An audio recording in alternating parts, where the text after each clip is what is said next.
എടോ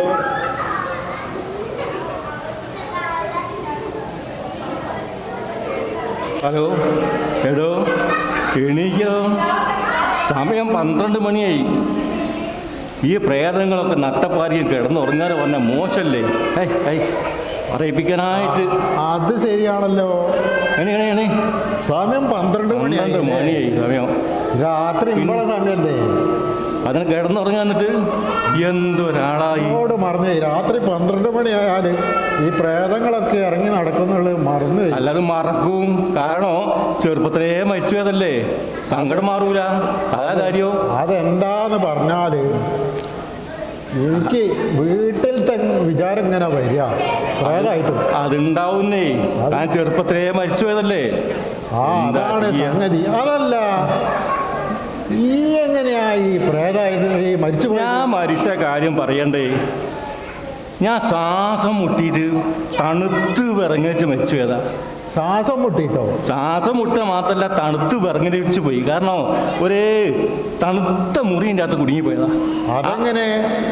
അതെങ്ങനെയെന്ന് ചോദിച്ചാൽ ഇപ്പം എന്താ പറയുക, തണുത്ത മുറിയിൽ കുടുങ്ങി അത് തുറക്കാൻ പറ്റിയില്ല. അപ്പോഴേക്കാണെങ്കിൽ ശ്വാസം മുട്ടിയിട്ട് സാധനം ചെത്തി. തണുത്ത മുറിയിൽ? അതെ. ഈ ഇപ്പം എങ്ങനെയാ വെച്ച്?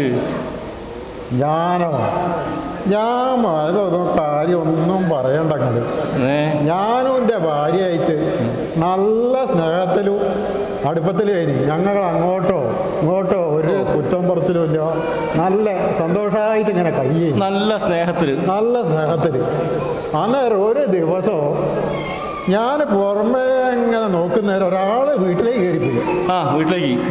കയറിപ്പോയി. അന്നേരം എനിക്ക് ഒരു സംശയം, ആരോ ഒന്ന് അങ്ങോട്ട് കയറിയനല്ലോ. അന്നേരം ഞാൻ ഇങ്ങനെ ഉള്ളിൽ കയറി എല്ലാ മുക്കിലും മൂലയിലും ഒക്കെ നോക്കി. ഞാൻ ആരെയും കണ്ടില്ല. ആരുമില്ല. വെറുതെ സംശയിച്ചു.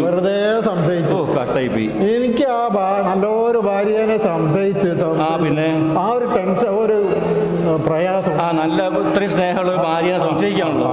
ആ ഒരു പ്രയാസം കൊണ്ട് ഇങ്ങനെ മനസ്സ് ഒരുങ്ങി ഞാൻ ലാസ്റ്റിൽ ആത്മഹത്യ ചെയ്തു.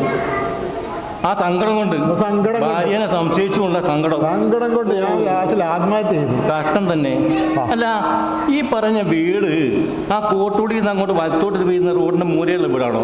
ആ കോട്ടൂടി ആ വീടല്ലേ? ആ വീട് തന്നെ. എന്റെ ചങ്ങായി, ഇന്ന് എനക്ക് ആ ഫ്രിഡ്ജ് ഒന്ന് തുറന്നു നോക്കിയാൽ പോരേനു. എന്നാ ഞാൻ ചാവുകഴിഞ്ഞു, ഇയും ചാവുകഴിഞ്ഞു. അതെങ്ങനെ?